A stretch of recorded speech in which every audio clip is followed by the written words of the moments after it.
now. More importantly, joining me now is the Speaker of the House, Mike Johnson of Louisiana. Mr. Speaker, welcome. Thank you for your time, sir. I know it's very hectic. Hey, Larry, great to be with you. And I appreciate your endorsement and certainly humbled and honored to have yours and President Trump's and former Speaker Gingrich and all of our friends. All the leaders across the conservative movement are all saying the same thing, as you just said. We have to stay unified. Larry, we can fulfill all those campaign promises that the American people have given us a mandate to do if we stay unified. And that's the key here. And I think it all begins tomorrow, and I'm confident we can do that. Speaker, let me just begin quickly. I know a lot's been said and reported and so forth and so on, but here we are in the later afternoon. Your thoughts on the terror in New Orleans. You, of course, are from Louisiana, up in Shreveport and so forth. People are criticizing the FBI. The intel agencies didn't know this was coming. They seem to have missed it. You probably know a ton more than I'll ever know about this. Is there anything you've got to add to the conversation so far? What are you thinking here, sir? I wish I had more to add. I participated in the classified level briefing earlier this afternoon by the intelligence agencies and the FBI. Of course, I've talked to my governor down there, Jeff Landry, who's a very close friend of mine, our Attorney General, Liz Murrill. They're doing a great job on the ground. The state officials are. The local officials are doing all that they can, but we need our federal partners to do their job. And there is some frustration, as was articulated at the top of the program, that I think is very well placed. You know, for 4 years now, the Biden administration has taken its eye off the ball. I mean, they did not prioritize, in our view, the right things. And the FBI was off doing all these various and sundry things, putting their emphasis in their investigations and their eye on, you know, conservative Catholics and concerned parents at school board meetings and all these other things. They tried to convince us that the greatest threat to the homeland was racially motivated extremism, when we all looked at the wide open border and thought logically that that might lead to terrorist attacks in the future. You know, we need a dramatic change, and this emphasizes once again why this election was so important to the country. And we cannot get President Trump here soon enough. 18 days away from his inauguration and his cabinet coming in. And we need all of these people that he's chosen, who are law and order types, who will get control of these agencies, including the FBI and the DOJ, to get to work immediately. It can't happen soon enough. You know, when these tragedies happen, it always occurs to me, I believe, correct me if I'm wrong, Speaker, 2 cops were hit, they were wounded, but they're okay. Is that true? That's the latest information. That's right. I think there's now 15 confirmed dead, 14 or 15, and it's just a tragedy. A lot of young people, you know, innocent people out just enjoying the new year.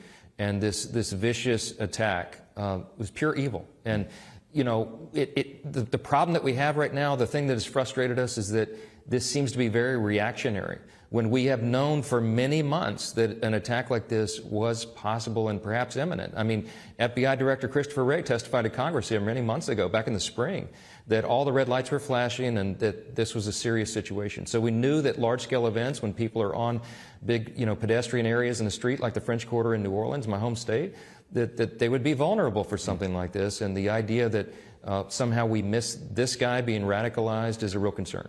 Well, our hearts and condolences go out to everybody. I always think of the cops first, but to all the families. And I hope that those who are wounded can get through. Let's talk about tomorrow's vote on the speakership. How do you look, sir? I think it's going to be okay, Larry. We'll have maybe one no vote, I think. I think we get it done on the first round. Certainly hopeful for that, because, as we noted, we've got to stick together. We'll be operating with the smallest margin in U.S. history for much of the first 100 days of the Congress, and perhaps longer into the year. So it necessitates that every single Republican, as diverse as our caucus is, can put aside their personal preferences every day and work together for the team. And I think everybody understands clearly the mandate that we have, the importance of the moment, and I think they're going to come and get along. Look, I'm a proven fighter. I'm a MAGA conservative, but I'm also someone who can get everyone in that broad array that we have in the House GOP to work together. And that's what's necessary in the days ahead, and that's how we're going to deliver on the America First agenda for the people. So we can't wait to get started. Is President Trump making calls for you, Speaker?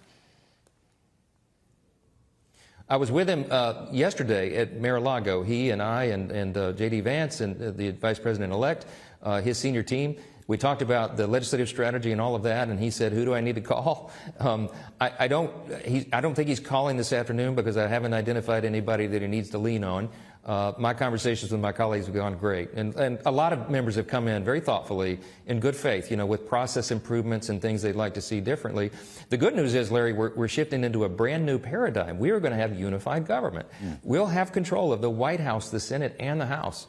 60% of the House Republicans have never experienced that before. So it's a totally different environment, totally different existence when we're actually in a lawmaking exercise every day. So we should have a lot more fun. We get to run our agenda instead of playing defense every day, and we're looking forward to that. So as I said earlier, there's no time for dawdling. You've got a certification process January 6th, which is Monday.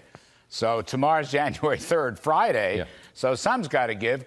Correct me if I'm wrong, but procedurally, if we don't have a speaker, we don't have a House, we don't have a certification, then we don't conceivably go to January 20th and have a President Trump. Yeah, we would have ourselves a constitutional crisis, I would argue. You have to have a speaker to begin and commence the Congress itself. And this happens every 2 years. We've been doing this for hundreds of years now. I think we'll do it again tomorrow. We'll get the 119th Congress going, historic as it will be. And I've said, and I said on the campaign trail all year, I genuinely believe, Larry, we could be the most consequential Congress of the modern era, because I believe President Trump will be the most consequential president, because very frankly, as you and I have discussed many times, we actually have to fix everything. And that has to begin on day one. So we don't have any time to waste. And I think that everybody recognizes that here. Well, speaking of fixing everything, and speaking of blue-collar booms and safety at the border and maybe stopping these terrorists and so forth, how about it? Some people are close to Mr. Trump are reporting that he is talking about one big, beautiful reconciliation bill. One big, beautiful bill, Speaker. What do you make about one big, beautiful bill? Does your reimagining one big, beautiful bill, and how might that work in the Senate side at the same time?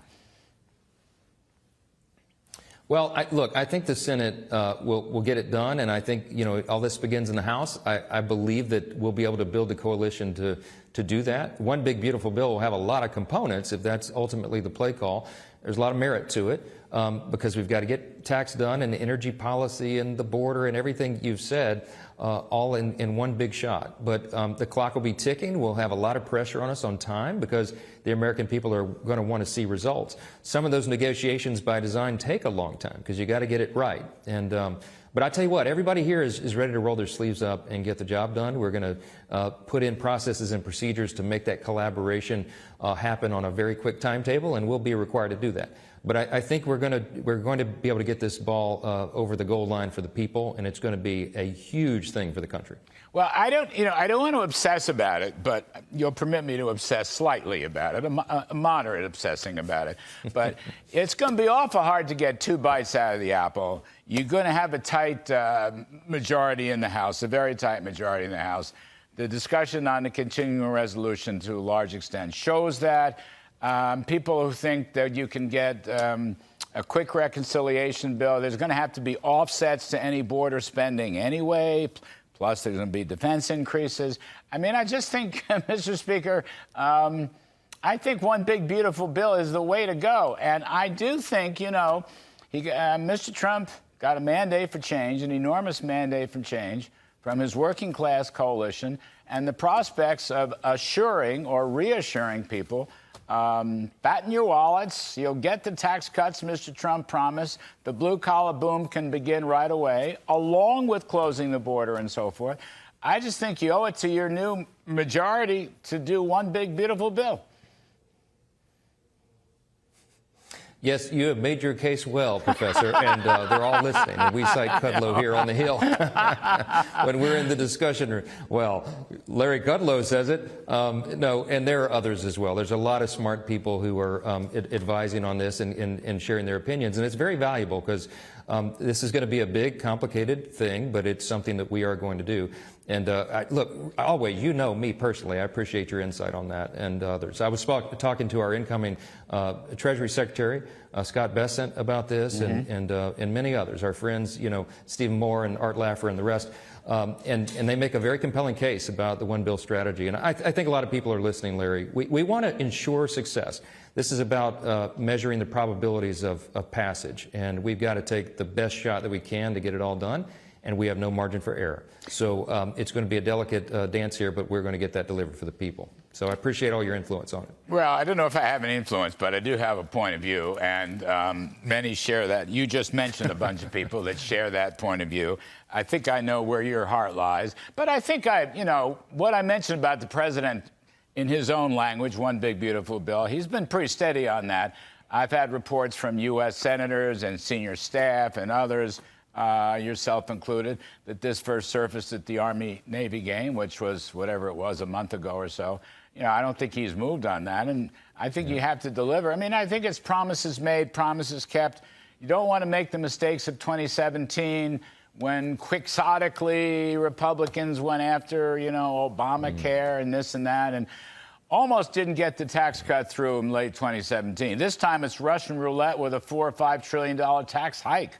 So again, I don't want to obsess about it, at least not overly obsess about it in Kudlow terms. I think that's just, you've heard me out on that. You've been very kind. You've also been very accessible to the media, and we appreciate that. And I know you're going to be tough on these other matters, the border and terrorism in general. I mean, one thing's for sure, we'll leave it at this, Mr. Speaker.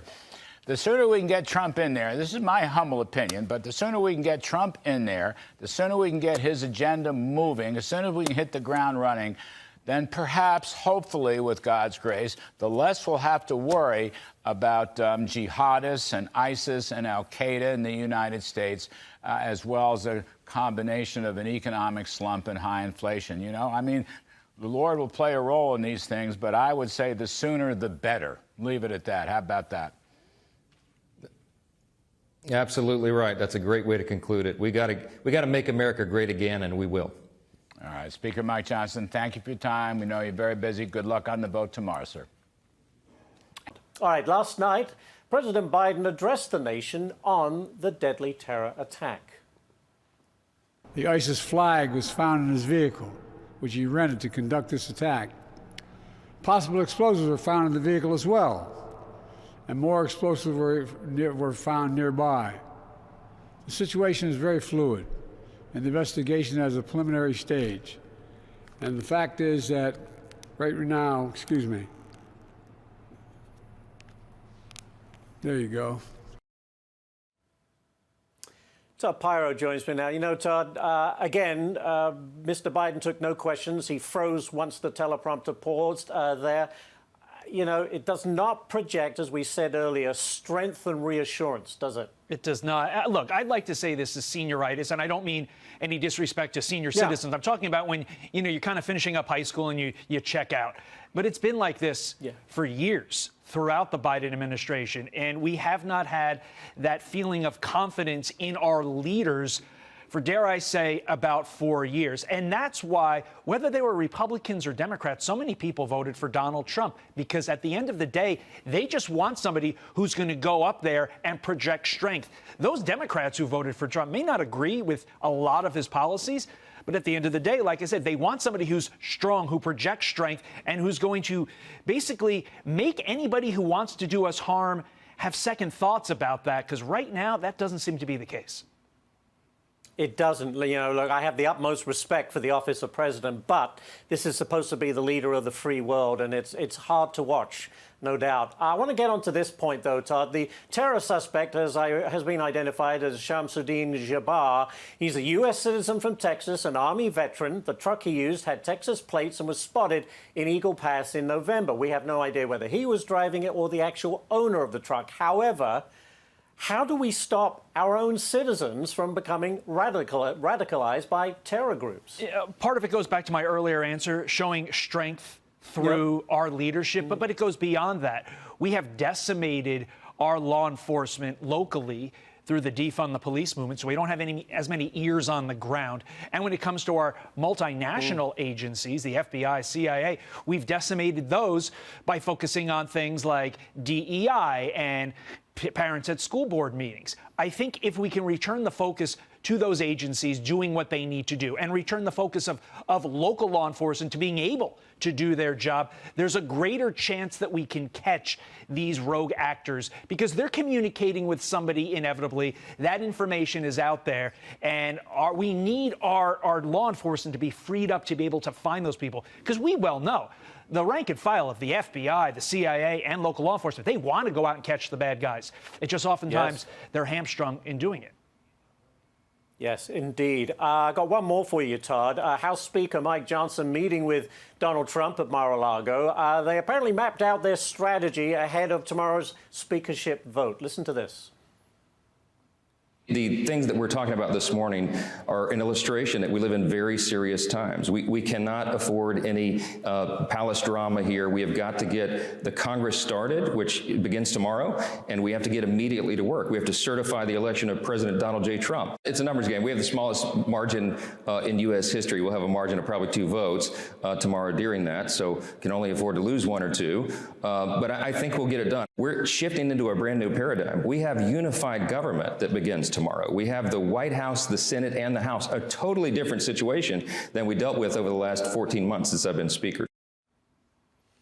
All right, Todd, Chip Roy was on this program, and he said, well, he doesn't believe Johnson has the votes. How do you think this plays out? You know, that contradicts with what Corey Lewandowski said on my program a few days ago. Basically, it seems to me the information coming from Mar-a-Lago, from the Trump team, is that Johnson's going to get it, and I think that's part and parcel of why Donald Trump issued that endorsement of Johnson. Yeah, you hear somebody like Chip Roy say the other.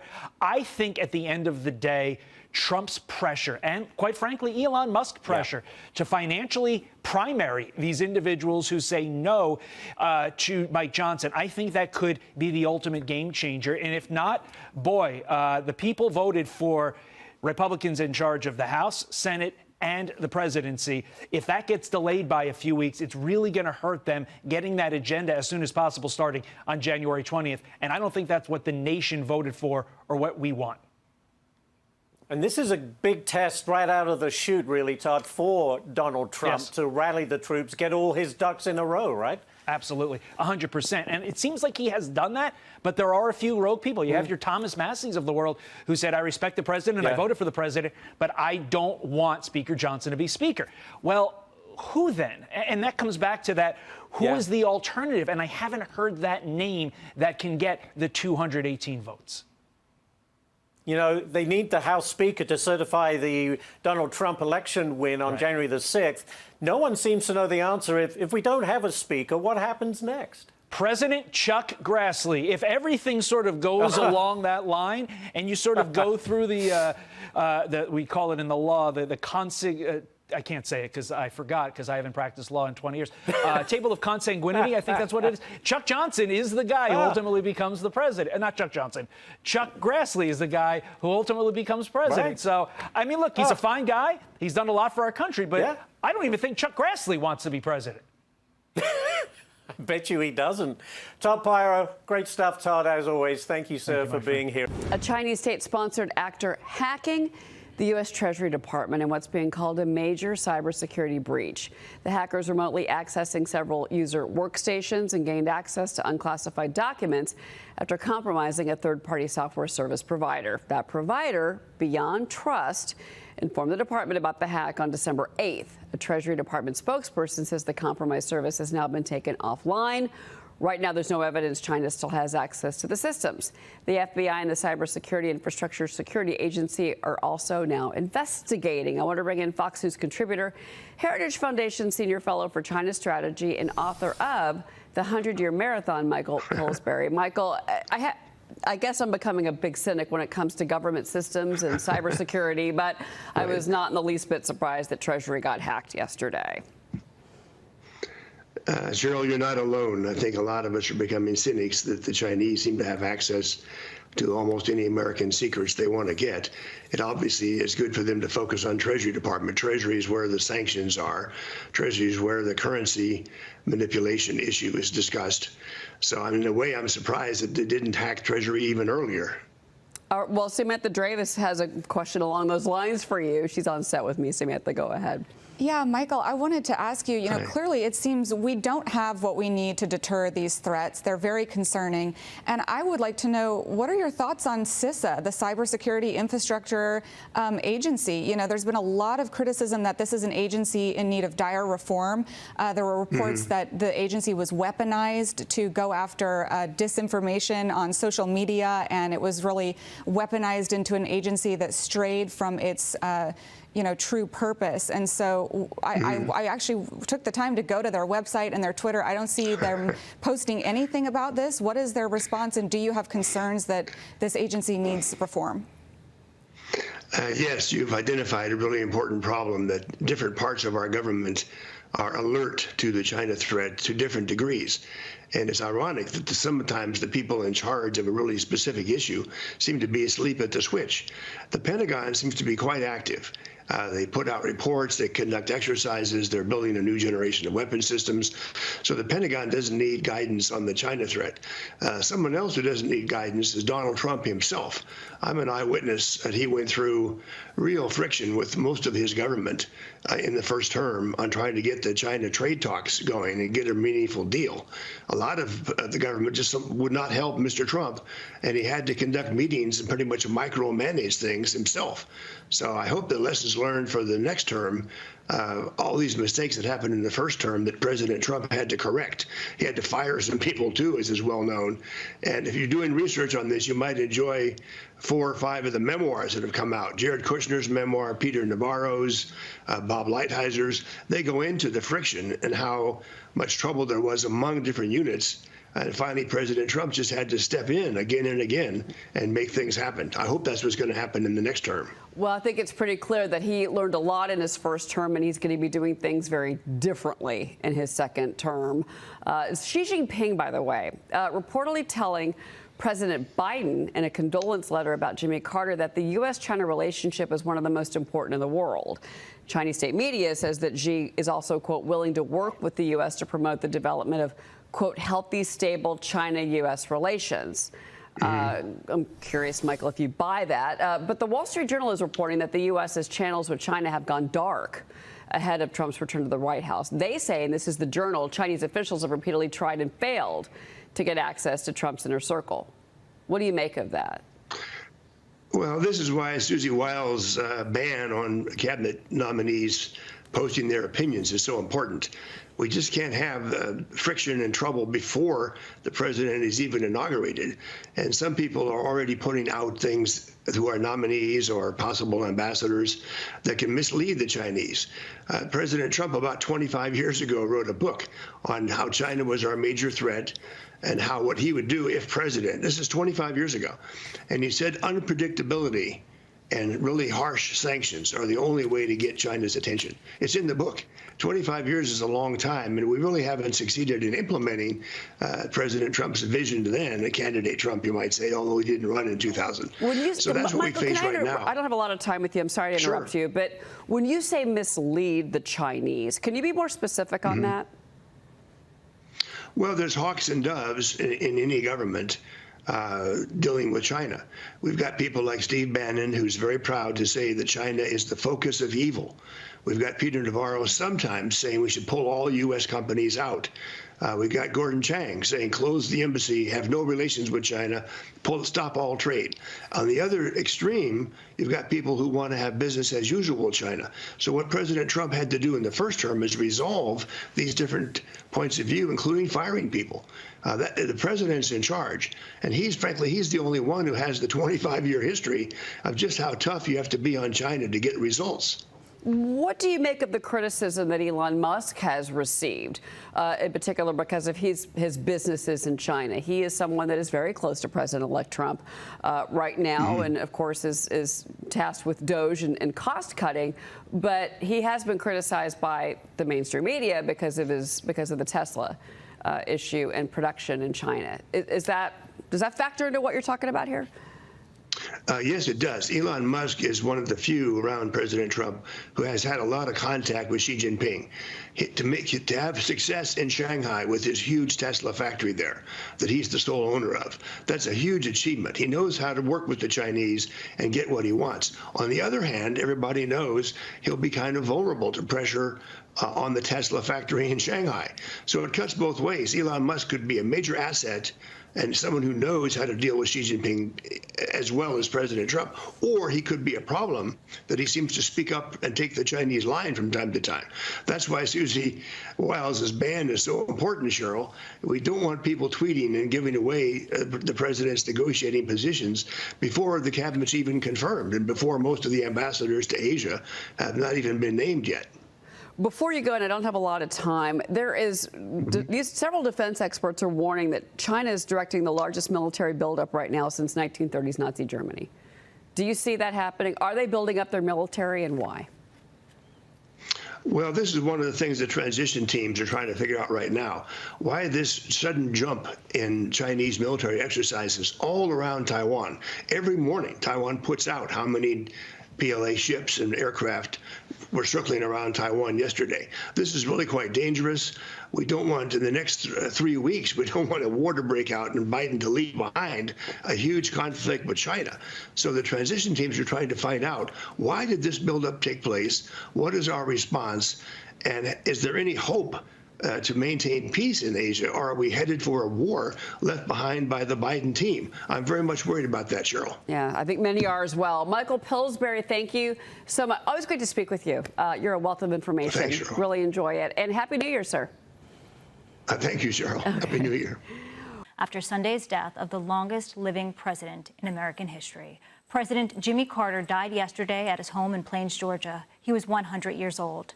Flags are flying at half-staff at the White House and across the nation in tribute to his long service to the nation. President Joe Biden set a national day of mourning. That's for January the 9th, 2025. The New York Stock Exchange and the NASDAQ paused for a moment of silence this morning before trading began. Carter served one term in the White House after being elected as the 39th president back in 1976. The peanut farmer, Navy officer, former governor of Georgia, Nobel Peace Prize winner and lifelong Democrat, took office in the middle of the Cold War after defeating Republican President Gerald Ford. He brokered a Middle East peace deal between Israel and Egypt and Camp David. That was back in 1978. But his time in office was marked by double-digit inflation, the 1979 oil shock that caused gas shortages, and the Iranian hostage crisis. Here to help us look back on the life and the legacy of President Jimmy Carter in a Fox Business exclusive is James McIntyre, who served as the director of the Office of Management and Budget during the Carter administration. James, welcome. Thank you, Lauren. As I listed all of those wonderful things about President Jimmy Carter, he really was the Renaissance man. We didn't write that in addition to being a diplomat, he wrote children's books, he was a poet, he was a woodworker. What a man. He loved music of all types. Add that. But he was also known as the rock and roll president. He loved rock and roll music. I worked for Jimmy Carter for 4 years in Georgia. I worked for him 2 years as the deputy revenue commissioner, and then 2 years as the director of the Office of Planning and Budget, which was a key component of the governor's office. And then I came to Washington and worked for him as the first of all, the deputy director of the Office of Management and Budget. But after Burt Lance resigned, I became the director and was the director for the rest of the time. So I've known Jimmy Carter pretty well for a number of years. And I can say that he was a very dedicated person. He had goals in mind, and he was very ambitious and tried to tackle a number of problems that he saw facing the nation, and I thought he did a good job, and I thought he accomplished a lot more than some people want to give him credit for.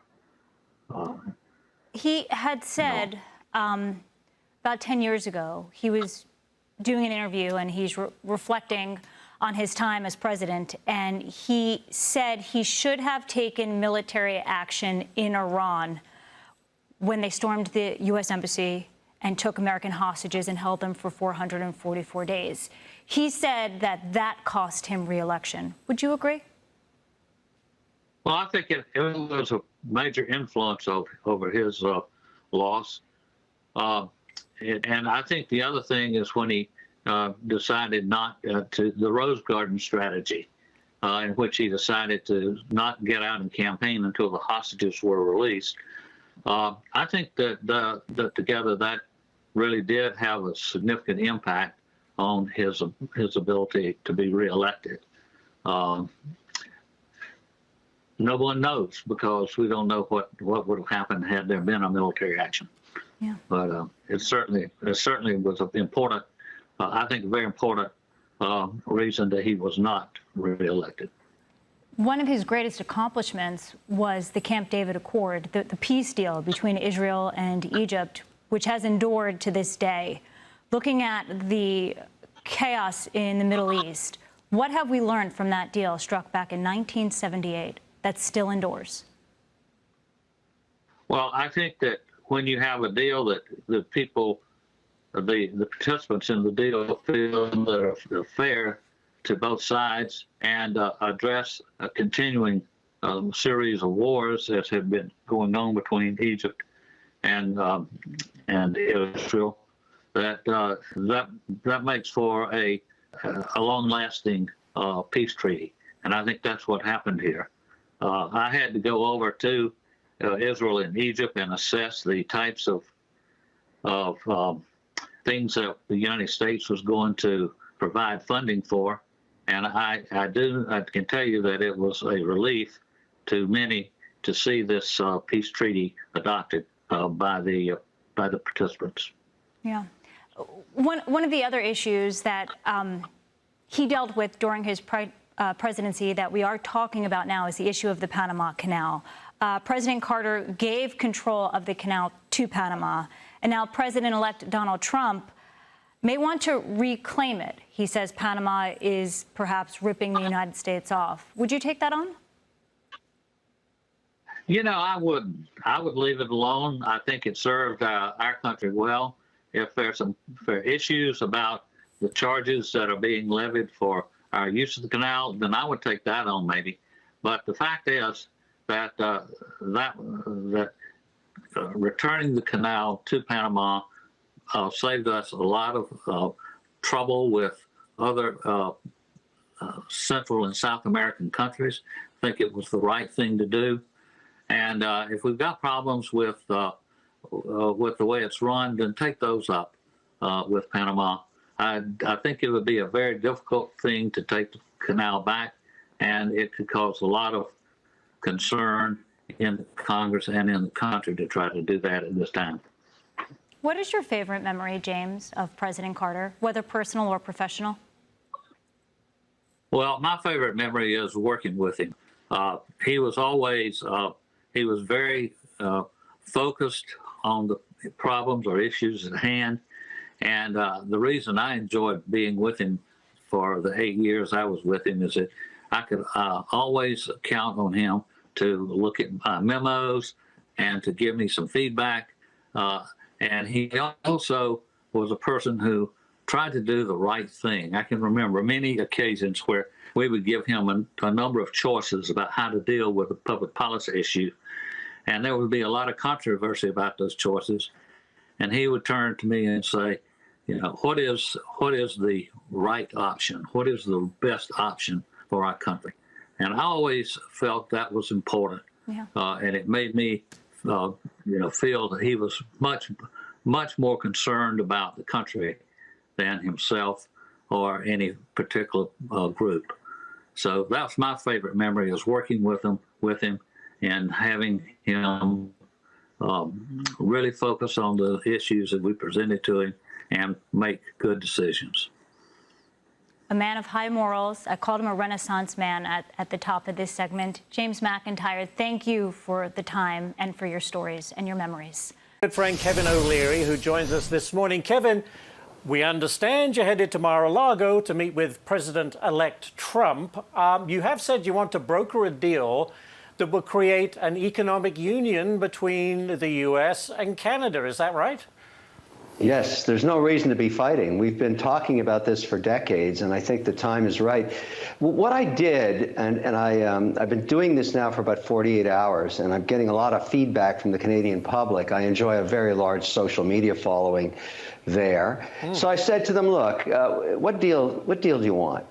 And they definitely don't want to give up their sovereignty, but they really want to explore this idea of an economic union, because Canada, but you think about 40 million people, size of California, unlimited resources, unlimited power, unlimited gas, unlimited water, unlimited lumber, unlimited everything. Yeah. And they're not stupid. They're thinking, wait a second, what if we had free trade east, west, north, south?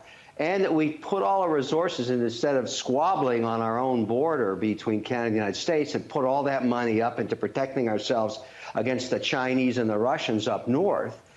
That all makes sense to Canadians. They just don't want to give up their sovereignty. Just like somebody born in Louisiana doesn't want to be born somewhere else. They want to say, look, I was born in Calgary, whatever. But the way to solve for that is a passport, no different than the EU. Any American get it, any Canadian can get it, get the background check. They're starting to like that idea a lot more than the idea of selling out the whole country.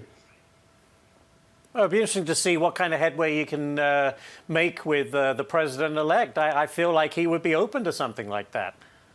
I think he's a great negotiator, and he throws out these outlandish ideas, and then what falls through the cracks is the winning stuff.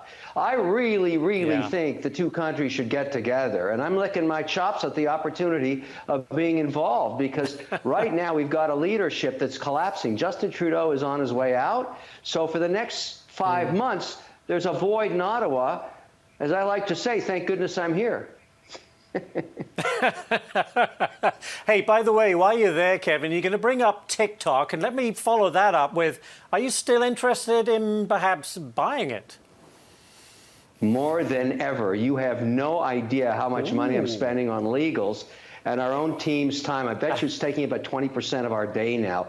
And right now, here's the story. Here's the situation for everybody to understand. I'll give it to you in layman's terms. This complaint's been kicked back up to the Supreme Court. The Supreme Court, in my view, will render a decision before the 19th.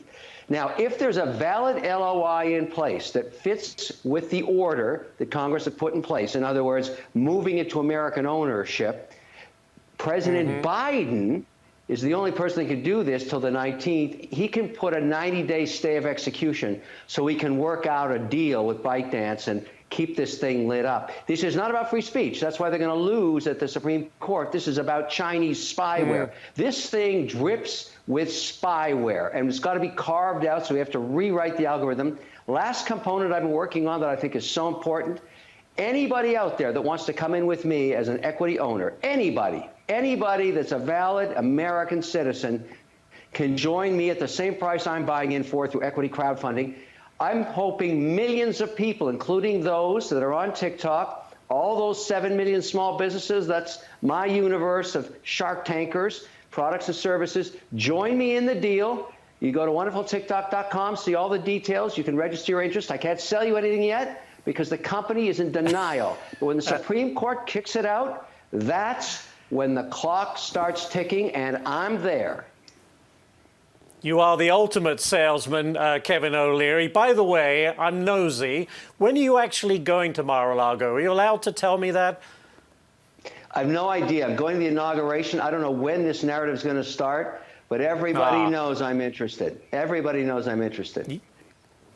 We are in no doubt now, for sure. By the way, next one for you, Kevin. Take a look at Bitcoin, back down into the low 90,000 now as the Trump rally fizzles in the final days of the year. Do you think the Trump presidency, though, will ultimately give Bitcoin another big boost in the coming year? I do, because it's about regulation. I know many financial institutions that have not allocated anything to Bitcoin yet, waiting for this change at the SEC and the CFTC to tell them, is this a commodity? Is this a security? What are the regulatory rules about engagement? All of this stuff matters. And so when that's finally determined and how it integrates into their compliance systems, which run on a 24-hour cycle, you will see billions of more interest, primarily into one asset, Bitcoin, although there is some derivative interest in digital payment systems, Stablecoin Act, everything else. I'm like anybody else. I'm just waiting for this whole regulatory thing to be settled, because I don't want to be non-compliant with the SEC. I've got a lot of other businesses that I have to be compliant into. And, you know, for lack of better words, I don't want to piss off the regulators. Why would I want to do that? And so, you know, that's really what holds a lot of people back. I do have some Bitcoin. And by the way, gold's been pretty good, too. I have some of that. So alternative assets are part of the long-term game plan. But I like where digital is going to go once we get this whole thing worked out and we have the czar in place and the SEC's changed. Yep. I mean, I remember sitting in those hearings with Gensler. My goodness, that guy took blowtorches being put at him, and he just stayed the course. He kept litigating till the cows came home. Well, there's a new tone coming into that space, and that's going to help Bitcoin. Very quickly, Kevin, before you leave us, big sell-off on the market today. We've had analysts say, hey, don't get too excited. Typical profit-taking. Wall Street isn't really paying attention. Volumes are very low. What's your take?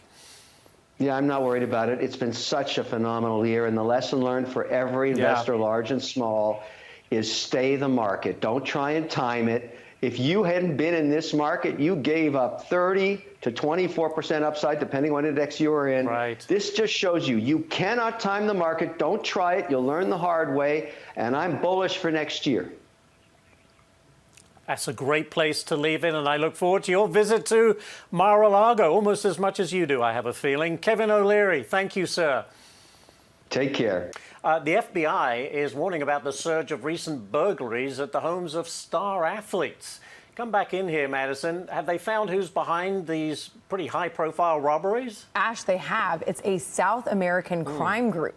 In an FBI report, they say that the group targets these star athletes and conducts surveillance before breaking into their homes and stealing their stuff. It's a physical and technical surveillance. They use social media to learn where and when a person will be gone, and that's when they go to their home. According to ABC, the FBI wrote, quote, these homes are targeted for burglary due to the perception they may have high-end goods like designer handbags, jewelry, watches, and cash.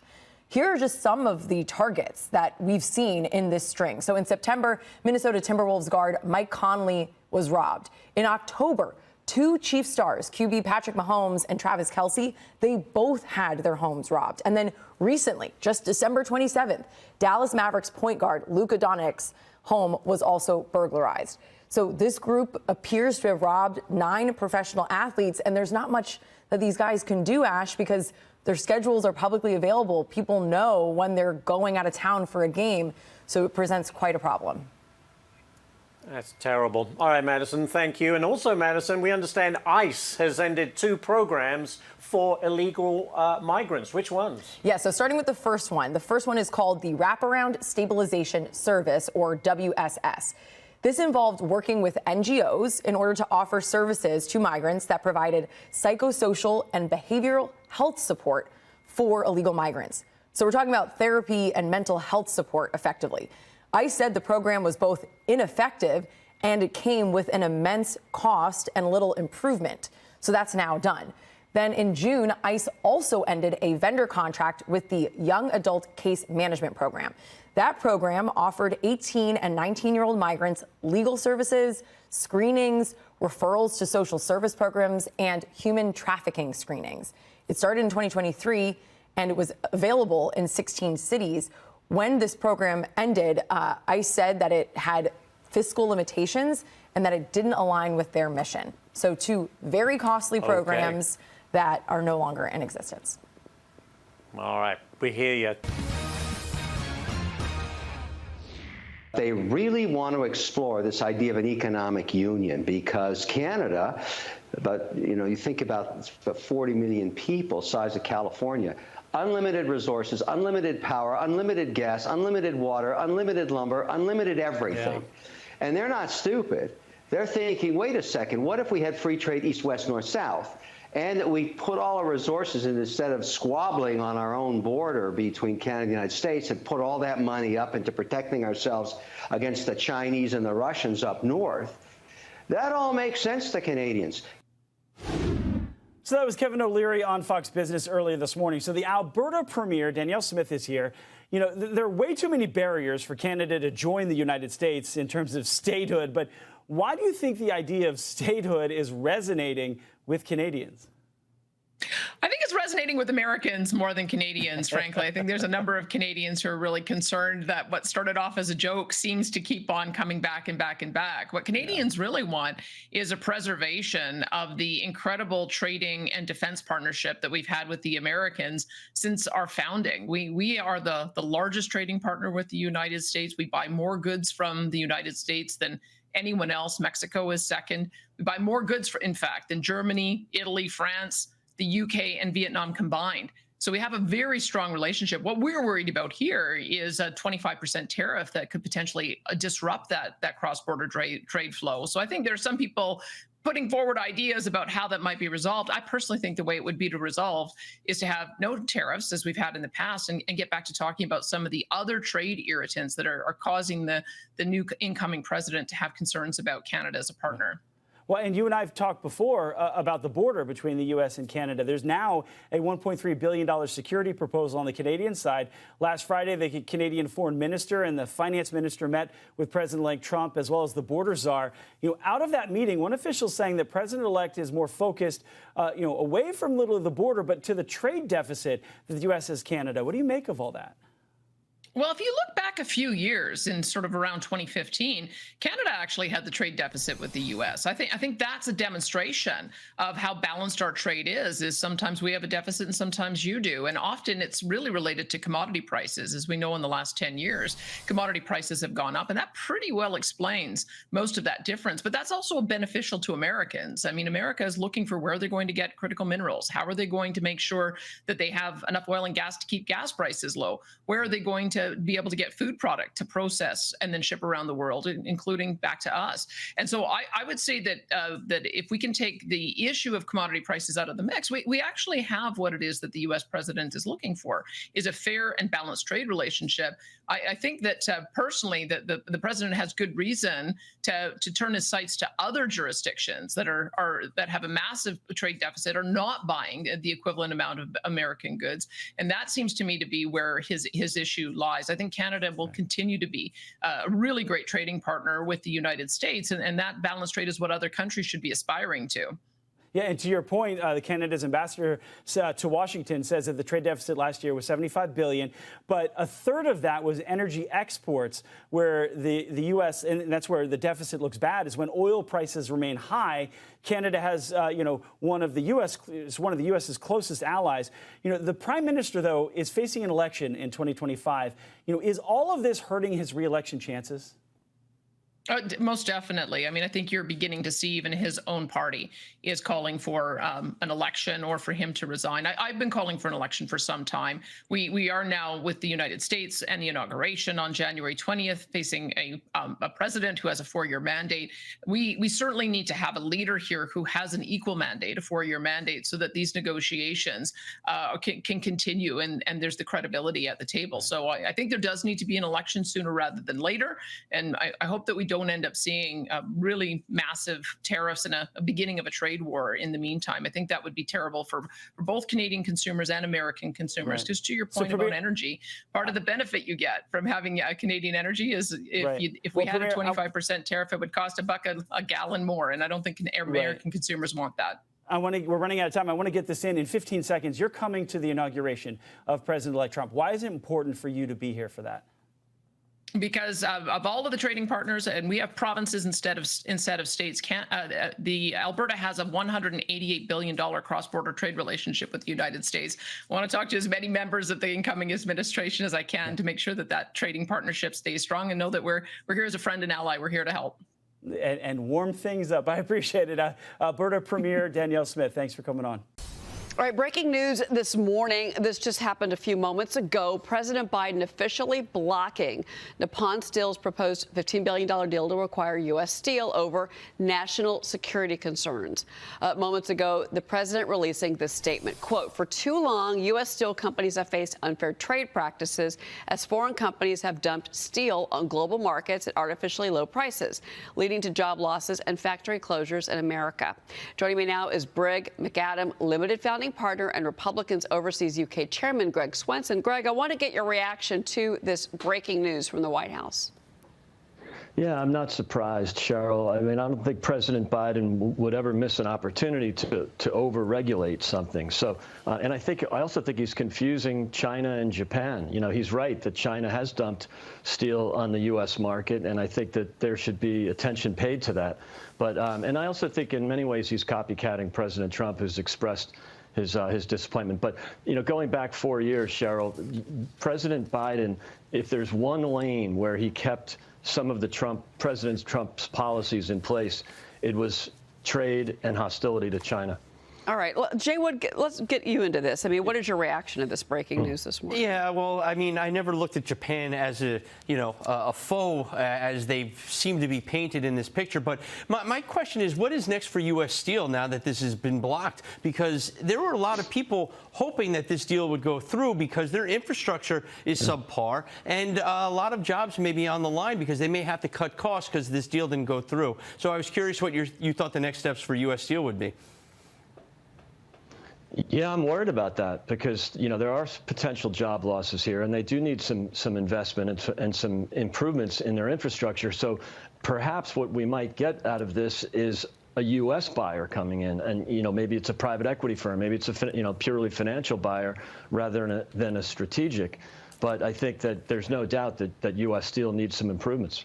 You know, the bigger question here, obviously, is this going to go to court? Because Nippon Steel has already made comments that they have negotiated in good faith, and that could be, if that goes back against U.S. Steel, that could lead to job losses. And to be clear, U.S. Steel has still wanted this deal to go through because they say that they're at a disadvantage. I mean, they're building other mills. They could move jobs out of Pennsylvania. I understand the political side of the story. It was a very big election issue. And Kamala Harris said she would say no.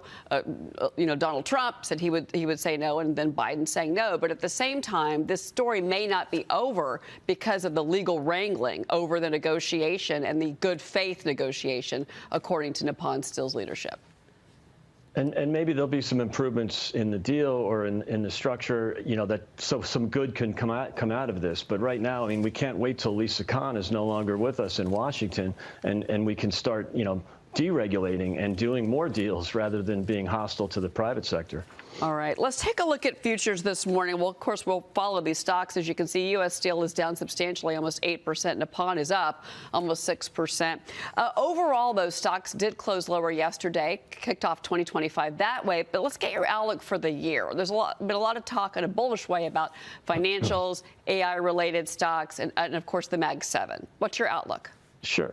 Yeah, my outlook is really positive here. There are some headwinds. You know, consumer credit is really starting to worry me, the debt levels, of course, that are obvious. But there's just such a real enthusiasm in the Main Street economy right now, and I think ultimately that spills over into the markets. You've got, you know, you mentioned AI. I think there's still momentum there, especially in the U.S. And then you have real optimism around the election still. We have economic reform coming, we have deregulation coming, and most importantly, the liberation of the energy sector. And that's going to be great for the entire economy, not just the energy sector. Okay, Greg Swenson. Greg, thank you for being here this morning. We appreciate it. Thanks, Cheryl.